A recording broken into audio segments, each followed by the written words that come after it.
युयुत्सु महाभारत के युद्ध के अंत में बचे हुए 18 योद्धाओं में से एक था। उसके पिता धृतराष्ट्र ही थे, किंतु माता गांधारी की एक दासी थी जिसका नाम सौबली था। जब युयुत्सु का जन्म हुआ तो वो देखने से ही अत्यंत बलवान लगता था और इसी कारण उसका नाम युयुत्सु योद्धा रखा गया। वो दुर्योधन से छोटा और दुःशासन से बड़ा था।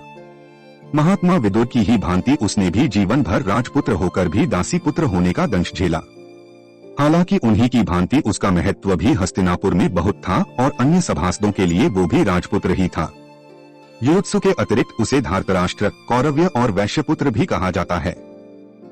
महाभारत के युद्ध के बाद वही एकलौता कौरव जीवित था और उसी ने धृतराष्ट्र और गांधारी की मृत्यु के बाद उन्हें मुखाग्नि दी थी। युयुत्सु कभी भी शकुनी के प्रभाव में नहीं रहा। अपने अन्य भाइयों से उलट उसका मन सदैव धर्म की ओर ही झुका था। यही कारण था कि वो दुर्योधन के किसी भी पाप में भागीदार नहीं रहा। ऐसा भी कहा जाता है कि बचपन में उसने ही युधिष्ठिर को ये सूचना दी थी कि दुर्योधन ने भीम के भोजन में विष मिला दिया है। द्यूत भवन में भी उसने विकर्ण के साथ क्षीरहरण का पुरजोर विरोध किया था, किंतु दोनों की बातें किसी ने नहीं सुनी।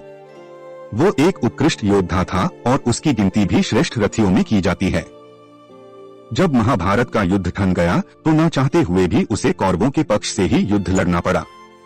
लेकिन युद्ध आरंभ होने से ठीक पहले वो कौरवों का पक्ष छोड़कर पांडवों के पक्ष में चला गया। युधिष्ठिर ये जानते थे कि इस युद्ध में धृतराष्ट्र के सभी पुत्रों का नाश हो जाएगा, इसीलिए उन्होंने युयुत्सु को कभी भी सीधे युद्ध में भाग लेने नहीं दिया। उन्होंने युयुत्सु को पांडव सेना के लिए अस्त्र और रसद आपूर्ति करने की कठिन जिम्मेदारी सौंपी, जिसे उसने बखूबी निभाया। महाभारत में उसके और शकुनी पुत्र उलूक के युद्ध का भी वर्णन मिलता है, जहां उसे उलूक द्वारा अति आहत कर देने के कारण युद्ध क्षेत्र से पीछे हटना पड़ा था।